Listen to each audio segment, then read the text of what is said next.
Buenas tardes. Se acerca el 8 de marzo, Día Internacional de la Mujer. De nuevo rendiremos homenaje a la figura femenina en Cuba. En el mundo será también un homenaje que nunca será suficiente. Y creo que en Cuba tampoco, cuando de Mambisa se habla.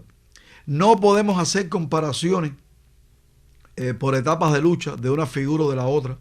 Siempre hablamos de las madres que en la lucha insurreccional dirigida por Fidel, movimiento clandestino, lucha guerrillera, las madres que perdieron a sus hijos incontables, las situaciones que vivieron, los registros, los allanamientos de vivienda, las propias mujeres combatientes, Mel, Baidé, en el Moncada, Vilma, Celia, Tete Puebla, el pelotón de las Marianas, innombrables.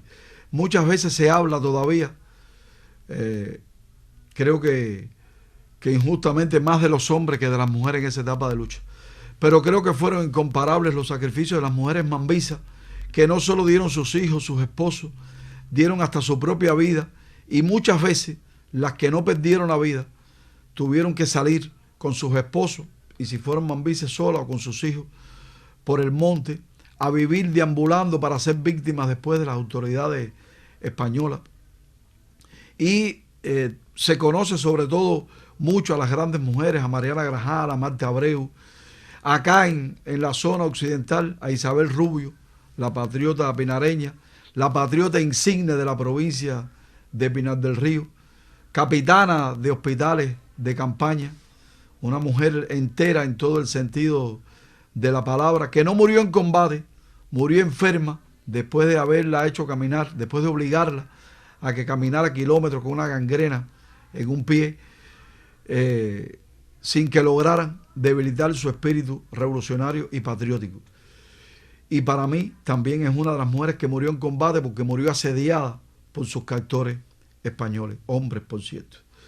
Está el caso de Adela Ascuy, está el caso de Catalina Valdés, de Magdalena Peñarredonda, la única mujer en Cuba delegada del Partido Revolucionario Cubano, que equivale a decir la jefa civil de la guerra en una región, en este caso en Pinar del Río.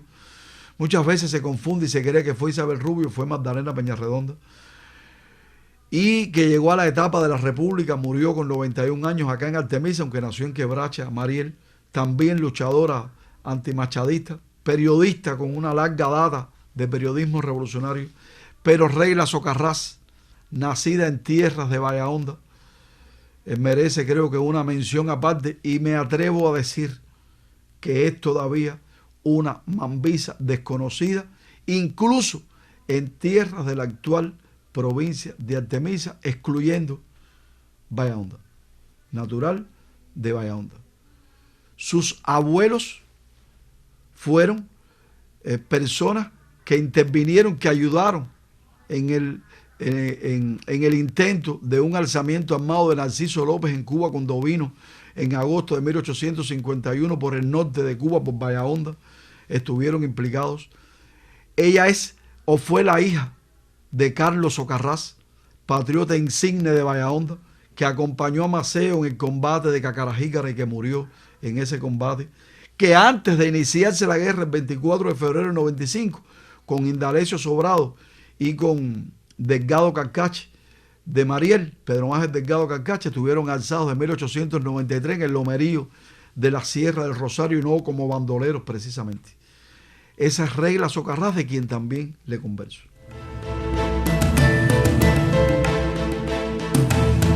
Regla Socarrás en algún momento de su vida se iba a incorporar a la contienda mambisa, pero sin duda que los acontecimientos apresuraron su incorporación a la manigua. Regla Socarrás, después que se alza su padre, vivió los avatares de la llegada de las tropas mambisas a esta parte del país, que llegaron el 4 de enero de 1896 por Guira de Melena. Maceo se mueve por todo el norte, llegó a toda la zona final de Pinar del Río, hasta los confines de Pinar del Río, se incorpora de nuevo a la campaña en esta región del país, llamada así campaña de Pinar del Río, que uno la llaman campaña de Occidente, y Regla Socarrás vivió todos aquellos avatares mambises. Pero fue arrebatada de su casa con sus hijas, machetearon a sus hermanos delante de ella de 16, de 18 años. En cuanto tuvo una oportunidad, escapó, tomó un arma en la mano y continuó la lucha. Se unió a las partidas mambisas como enfermera. con aquel dolor por dentro de saber lo que había pasado. Cuando Maceo llega a esta parte del país, que la camina, bueno, de los 305 días que estuvo Maceo en Occidente, el 70%, 222 días estuvo en Bahía tuvo 24 combates, 22 campamentos, fue herido acá. Y Bahía es un lugar sagrado en Artemisa de la Guerra de Independencia, como otro, pero es sagrado. Y Regla Socarrás vivía ese escenario en la Manigua Mambisa. Allí Maceo la conoce, le da los grados de capitana y la nombró jefe de todos los hospitales de campaña, desde La Plata, acá a la salida de Cabaña, yendo para Bahía Honda, hasta la zona de Cacarajícara, en el intrincado lomerío bayondense. Por ahí deambuló haciendo, construyendo, visitando, curando en hospitales de campaña. Fue duro el camino de Regla Socarrás como Mambisa, hasta que finalmente fue delatada, la apresaron, estuvo en La Habana en el presidio, vivió los momentos más difíciles, pero nunca pudieron doblegar su dignidad. Quedaron muchos hospitales de campañas ocultos en las serranías de Bahía Honda, entre la Sierra del Rosario y la Sierra de los Órganos, organizados por la patriota Regla Socarrás. No cabe duda de eso. Nada podrá manchar su nombre. Y quiero decirlo, porque aunque lo voy a tratar un poco después, en algún momento se ha tratado de estigmatizar su nombre por uno de sus hijos, algo que resulta totalmente imposible e injusto. Regla Socarrás, durante la República, fue una luchadora antimachadista, fue luchadora antibatistiana. En la etapa en que Batista dio el golpe de Estado en el año 1952, tuvo que irse de Cuba. Pero Regla Socarrás tuvo que irse de Cuba, no porque Batista le diera un golpe de Estado a su hijo, Carlos Prío Socarrás, que fue presidente de la República. Se fue porque ella misma era una revolucionaria, porque no podía convivir en un Estado dictatorial, y por eso se fue Regla Socarrás de acá, de Cuba, a vivir en el exilio.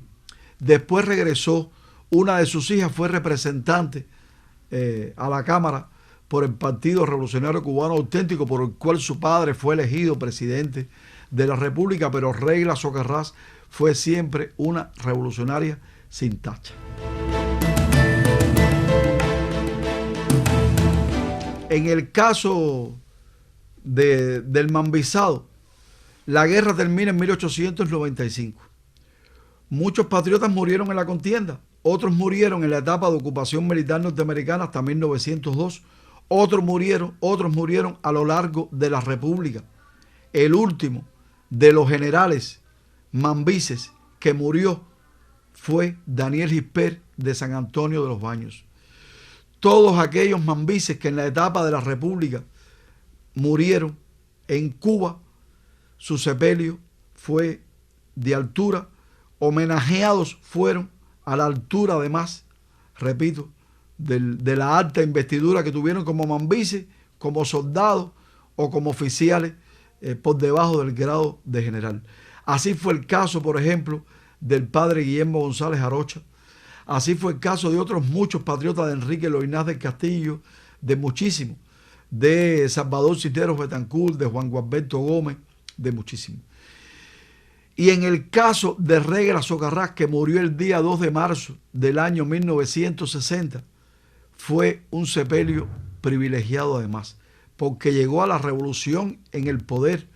Al sepelio de Regla Socarrás asistió el presidente de la República, Osvaldo Dorticós Torrado, y el primer ministro de la República en aquel momento, el comandante en jefe Fidel Castro Ruz.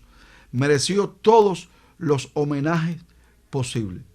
Y ningún monumento a su figura, aun cuando fue hecho antes de la revolución, por devoción de su propio hijo, que no fue revolucionario y que dejó una estela también de disgustos en este país como gobierno auténtico, pueden mancillar el nombre de Regla Socarrás. Y vuelvo sobre el tema, porque hay en Bahía Honda, en la misma serranía, un lugar, monumento nacional, dedicado al combate de Cacarajícara, 30 de abril, 1 de mayo de 1896. Es monumento nacional, porque es un combate, no están todos los elementos constructivos de aquel sistema de piedras, de trincheras, de madera que hizo el general chileno Pedro Vargas Sotomayor. Fue una victoria contundente de Maceo. No están todos aquellos elementos. Hay unos pocos representativos, pero tan representativos son los elementos constructivos como el significado que tuvo aquel combate, que fue una derrota total para España, que marcó pautas en la dominación española en el orden militar en Cuba, y es monumento nacional.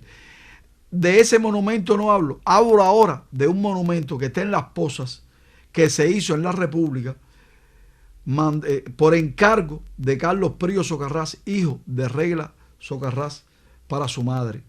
Es un monumento bello a la entrada de Las Pozas, a mano izquierda, que simula una aguja, con forma piramidal, con la estatua de una mujer. Es bella y es único en Cuba.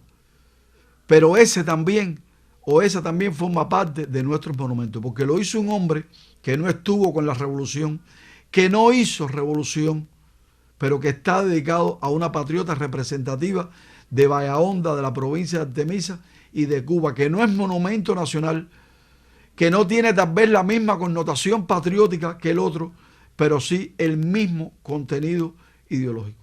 Y como tal debemos conservarlo, debemos respetarlo y venerar siempre a través de él y de otros elementos la figura insigne de la mambisa desconocida todavía, Regla Socarrás. Es lo que tenía por hoy. Yo los dejo, no sin antes prometerle que pronto vuelvo con otra historia, y usted recuerde, si quiere conversar sobre este tema con otra persona, lo escuchó aquí en Vericuetos.